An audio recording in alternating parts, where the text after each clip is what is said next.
1857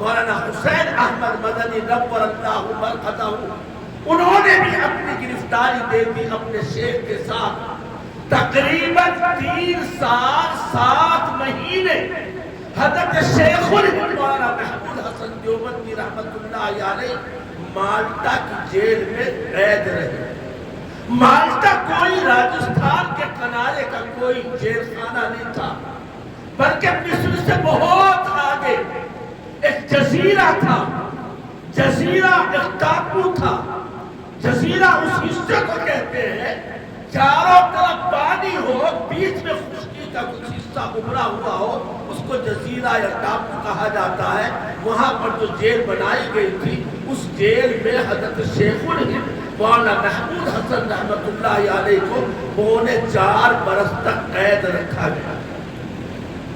طرح طرح کے مذاہب ڈھائے گئے، مارا گیا، ستایا گیا، حتیٰ کہ بعد میں پتہ چلا کہ حضرت رحمت اللہ علیہ کے بدن کو لوہے کی سلاخیں گرم کر کر کے داغا جاتا تھا۔ ان سے کہا جاتا تھا کہ آپ انگریزوں کی حمایت کرتے یا انگریزوں کے خلاف فتویٰ نہ دیں، لیکن حضرت شیخ الہند رحمت اللہ علیہ نے حضرت بلال حبشی، حضرت خباب بن ارت رضی اللہ تعالی عنہ کا کردار نبھایا۔ جلائے گئے، جسم پر لوہے کے گرم کر کے نشانات لگائے گئے، مگر دس سے مس نہیں ہوئے اور اپنی بات پر اڑے رہے۔ مقدمہ چلا، اللہ پاک نے باعزت بری فرمایا اور 4.25 سال کی قید کاٹ کر gateway of India Mumbai میں جب آپ تشریف لائے، وہاں آپ کشتی سے جہاز سے پانی کے اترے ہیں، تو پھر وہاں پر ایک میٹنگ ہوئی ہے خلافت ہاؤس میں، اور وہیں سے پھر ایک نیا سلسلہ اور ایک نئی راہ ملک کی آزادی کی طے کی گئی۔ آج کا ہمارا نوجوان جانتا بھی نہیں ہے کہ گاندھی جی کو مہاتما کس نے بنایا، گاندھی جی کو لیڈرشپ کس نے دی، گاندھی جی کو قیادت کے لیے کس نے آگے کیا۔ سب سے پہلے حضرت شیخ الہند مولانا محمود حسن دیوبندی رحمت اللہ علیہ، وہ نسب موہن داس کرم چند کے نام سے جانتے تھے، کوئی مہاتما کے نام سے نہیں جانتا تھا۔ یہ لقب بھی میں نے سنا ہے، کسی کتاب کا حوالہ دینے سے تو میں قاصر ہوں، کہ لکھنؤ کے رہنے والے مولانا عبد الباری فرنگی محلی، انہوں نے سب سے پہلے آپ کو، گاندھی جی کو مہاتما کا لقب دیا، ہندوؤں کی لیڈرشپ ان کے حوالے کی، اور پھر ان کو ساتھ لے کر کے ہندوستان میں بسنے والی تمام قوموں برادریوں کو ساتھ لے کر کے ایک پھر نیا سلسلہ شروع کیا گیا۔ ملک کی آزادی کی لڑائی لڑی گئی، مسلمانوں نے سب سے پہلے ٹیبل بجایا، سب سے پہلے ملک کی آزادی کا جھنڈا اٹھایا، سب سے پہلے مسلمانوں نے طرح طرح کی قربانیاں دی ہیں اس ملک کو آزاد کرانے کے لیے۔ لیکن کیا کیا جائے کہ آج دوسرے تو کیا، ہم خود اپنی ماضی کی تاریخ کو، آج ہم خود اپنے اکابر کی قربانی کی تاریخ کو بھول بیٹھے ہیں۔ ہمیں بھی معلوم نہیں، ہمارے نوجوان کو بھی معلوم نہیں، نہ پڑھایا جاتا، نہ بتایا جاتا، نہ کہیں بیٹھ کر سنایا جاتا۔ آج کا ہمارا نوجوان بھی بچن نام لیتا ہے اور یہی سمجھتا ہے کہ انہی لوگوں نے ملک کو آزاد کرایا تھا، ہم تو یہاں بس ویسے پڑے ہوئے ہیں۔ نہیں، آپ کو سینہ ٹھوک کر کے یہ بات کہنی چاہیے، ملک ہمارا ہے، ہم نے اس کو آزاد کرایا، ہمارے اکابر نے سب سے پہلے اس کی آزادی کی تجویزیں پاس کی ہیں، قربانیاں کی ہیں، طرح طرح کی پریشانیاں اٹھائیں۔ جمعیت علماء کی بڑی روشن اور تابناک تاریخ ہے ملک کی آزادی سے 1947 سے پہلے پہلے۔ اللہم وفقنا لإقامت الصلاة، اللہم ارحمنا فإنک خیر الراحمین۔ اے الہ العالمین اپنے فضل و کرم سے آج کے اس جلسے کو ہر اعتبار سے قبول فرما، آنے والوں کو، بیٹھنے والوں کو، سننے والوں کو، سنانے والوں کو، دعوت دینے والوں کو، انتظام کرنے والوں کو، کرسیاں بچھانے والوں کو، کسی بھی طرح سے اس کام میں شرکت کرنے والوں کو اے اللہ سب کو قبول فرما۔ اے اللہ ہمارے ایمان کی، عقائد کی، اعمال کی، اخلاق کی حفاظت فرما، ہماری جان کی، مال کی، عزت کی، آبرو کی حفاظت فرما، مساجد کی، مدارس کی، مقابر کی، اسلامی شعائر کی، درگاہوں کی، خانقاہوں کی، تبلیغی مراکز کی، دین کے تمام اداروں کی، دینی جماعت و جمعیتوں کی، اسلامی تمام بزرگ ہماری دینی شخصیات کی حفاظت فرما۔ اے اللہ ہم سب کو ایمان پر استقامت اور مضبوطی نصیب فرما، دین کے جاری اور باقی رہنے کے فیصلے فرما۔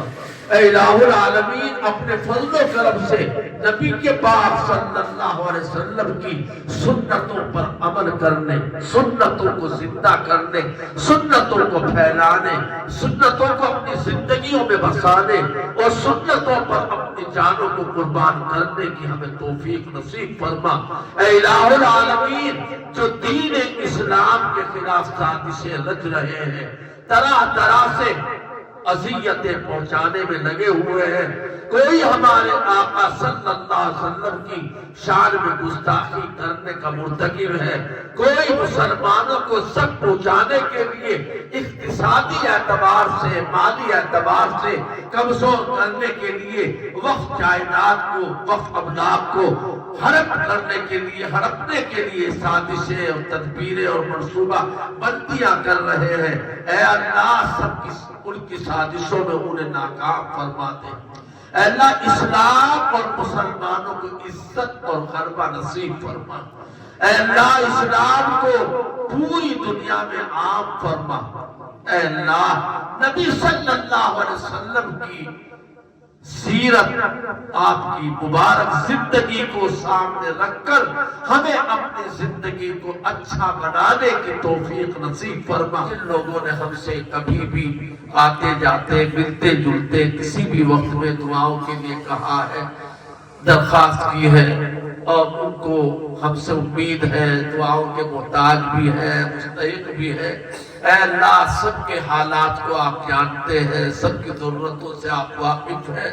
اے اللہ اپنے فضل و کرم سے سب کی جائز ضرورتوں کا غیب سے انتظام فرما دے، سب کی تمام نیک تمناؤں کو قبول فرما لے، ان کے نیک مقاصد میں ان کو کامیابی عطا فرما۔ اے اللہ ہم سب کو اپنے فضل و کرم سے ایمان پر زندہ رکھ، ایمان ہی پر ہمیں موت دے، اور ایمان والوں ہی کے ساتھ ہمارا حشر فرما۔ سبحان ربک رب العزت عما یصفون وسلام علی المرسلین والحمد للہ رب العالمین۔ جمعیت علماء ہند کے دوارا جو جگہ جگہ جلسے کیے جا رہے ہیں، کس مقصد کو لے کے کیے جا رہے ہیں؟ ان تمام جلسوں کا مقصد یہ ہے کہ ہماری زندگیوں میں نبی پاک صلی اللہ علیہ وسلم کا طریقہ آئے، آپ کی سنتیں آئیں، اور جو شریعت اور جو پیغام لے کر اللہ کی طرف سے آپ آئے ہیں، ہم اس پیغام اور اس شریعت پر عمل کرنے والے بن جائیں۔ یہی سب کچھ ان جلسوں کا اور دین کے تمام پروگراموں کا اور دین کی تمام باتوں کا مقصد ہے۔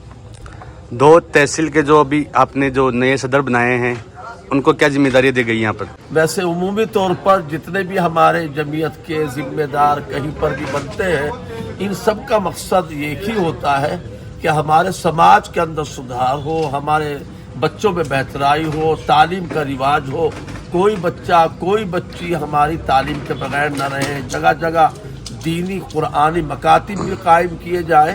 جو بچے ہمارے اسکول میں جاتے ہیں وہ اسکول جائیں، لیکن صبح شام آ کر کے محلے میں کسی جگہ بیٹھ کر مسجد میں یا کسی کمرے میں وہ دین کی تعلیم بھی ضرور حاصل کرے۔ یہ جمعیت کا ایک اہم مشن ہے جس پر کام بڑی مضبوطی کے ساتھ چل بھی رہا ہے پورے ملک میں۔ نبی صلی اللہ علیہ وسلم کے اوپر جو ٹپڑیاں کی جا رہی ہے، اس کو لے کے آپ کا کیا کہنا ہے؟ دشمن تو ہمیشہ مطلب یہ کہ ٹپڑیوں کے علاوہ کیا کرتا ہے، یہ تو حضور پاک صلی اللہ علیہ وسلم کے زمانے میں بھی ہوتی رہی ہے، آج بھی ہو رہی ہے، اور ہم کیا کہیں گے اللہ پاک کیا محبوب تھے اللہ پاک خود دیکھ رہا ہے انشاءاللہ.